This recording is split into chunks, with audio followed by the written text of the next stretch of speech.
Warning, this review may or may not have spoilers. If it does, sucks for you. I don't give a shit. Hello all you ugly people. So I just watched My Life as a Luby Gilman, Teenage Mutant Mayhem Ninja Turtles. The load to this movie has been an exciting one, filled with a lot of hype, promotions, and fat phobia. I mean, interest to see the Turtles' next movie. Well, with it being written by Seth, Rogen, and Evan Goldberg, and being directed by Jeff Lowe, the co-director of The Mitchells vs. the Machines. So I decided to see this movie. Outside of how they didn't have any twizzles, I had a really good time. It was a fast-paced, funny, and actually genuinely emotional time that I had a lot of fun with. And with this review that I'm lighting at 2 a.m. in the morning, dear Lord, I wanna go to bed! Is going to explain all of that. But before we talk about the Teenage Mutant Ninja Turtles, we gotta talk about the Teenage Mutant Ninja Turtles. Co-created in 1984 by Kevin Eastman and Peter Laird, the Teenage Mutant Ninja Turtles debuted as a parody of the gritty action comics of the 80s. These comics were not for kids at all. They were violent, gritty, and incredibly mature. Perfect for a syndicated animated series and children's toys. So yeah, Eastman and Laird decided to answer a question Mutant Mayhem asks constantly. Can you milk a turtle? The answer? Yes, you can! The Teenage Mutant Ninja Turtles became a phenomenon, being rebooted over and over and over again, getting a lot of movies in the process, such as the 1990 film, the sequel, the 2007 film, and well, we don't talk about that one, and we don't talk about no. So yeah, this was kind of inevitable, but I don't think anyone would expect Seth Logan of all people to be at the helm, because when I think of Nickelodeon-friendly content, I think of Sausage Party. So with all that out of the way, let's talk about the movie itself. The movie is about 4 idiots who are named after Italian Renaissance artists who live in the sewers and are raised by their dad, who is a rat. Teaming up with April O'Neil, the Bloods decided to fight crime to be accepted by the people of New York, as well as becoming acquainted with a group of mutants and discovering the dark origins of the ooze that created them. Oh, also the main characters are turtles. So let's talk about film's animation. Ever since Spider-Verse, people have been experimenting wildly with mixing 2D and 3D, and with all of them looking quite distinct, and this movie is no exception. It's grungy, dirty, and overly sketchy, and I really love it. It almost reminds me of a crude version of The Mitchells vs. the Machines, which already makes sense since the director of this co-directed that. It genuinely looks like the drawings of a teenager come to life with computer animation. Oh, also, I like the little blazers on Mikey, those look adorable. Oh, also, speaking of Mikey, let's talk about the Turtles now. Something I really like is that the Turtles are more teenage here than any other version so far. You may think, well yeah, they're the Teenage Mutant Ninja Turtles, you dumbass, of course they're teenagers. Well yeah, but they're only really teenagers in the name and not so much the characters.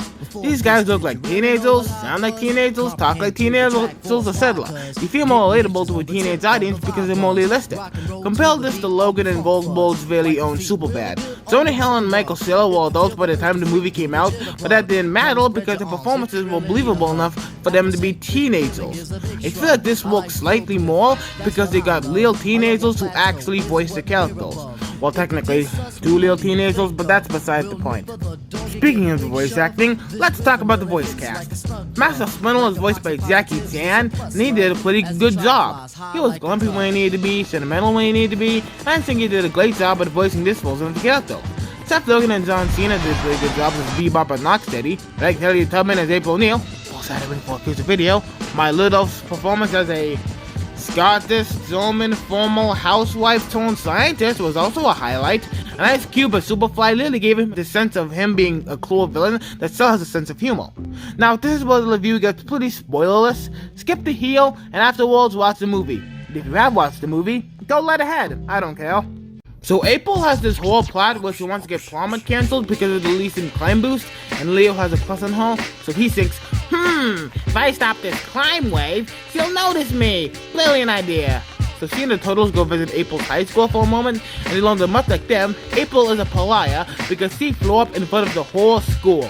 While I am a fan of one character being nice to another because they understand their pain, I really like that trope, I feel like April's motivation for being nice to the Turtles could have been treated in a way that's a bit more mature than having her flow up everywhere. But to be fair, it's a franchise about turtles in the sewers, so maybe I'm asking for too much.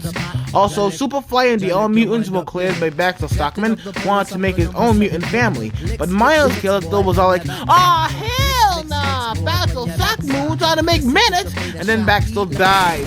As a result, Superfly took it upon himself to raise his siblings, but they, much like Spindle, were ridiculed and hated by the humans. So Superfly, since he had a sense of superiority over the other mutants, since he had practically raised them, has stolen tech that would mutate all the animals on Earth and help him take over the world. Of course! I like this suit because much like my favorite movie, The Bad Guys, it really shows what the public thinks of people who are different. They were different, so the mutants were hated, and since they were hated, they had no choice but to embrace that. I will say that they could have focused on the mutants outside of Superfly as individuals a bit more to make it more fleshed out and impactful, but I think this was a brilliant choice. Evil people aren't born, they're made for the influence others, Superfly, and the perception of who they are on the outside, the people of New York. As mentioned, Spindle was despised by humans despite not doing anything wrong. He just wanted to show his kids the outside world, and he was condemned for it. I think this line speaks really true. I don't like humans, but I want them to like you, because you want them to like you. Spindle has every right not to trust humans, but he recognizes that the Turtles want to be accepted by the human world, and acceptance is something that everybody wants. Now, is this movie perfect? Not necessarily. There are some luster moments here and there, and there are a couple too many pop culture references and things that most likely won't age well. You lurk in the shadows, like the more sus it gets every second. Stop posting about Among Us! But honestly, this made me really excited for the upcoming sequel and TV series. And hey, Seth even seemed to stop the mistake of Sausage Party's production from happening here. Boy, that's very ironic, huh, Phil? I give Teenage Mutant Ninja Turtles Mutant Mayhem 9 bags of party-sized Cool Lance Doritos out of 10 Superflies. Until next time, this is the crazy Crowla flying away and wondering why the hell the UK would censor the word ninja. With the mission, I never walk the street, think it's all about me.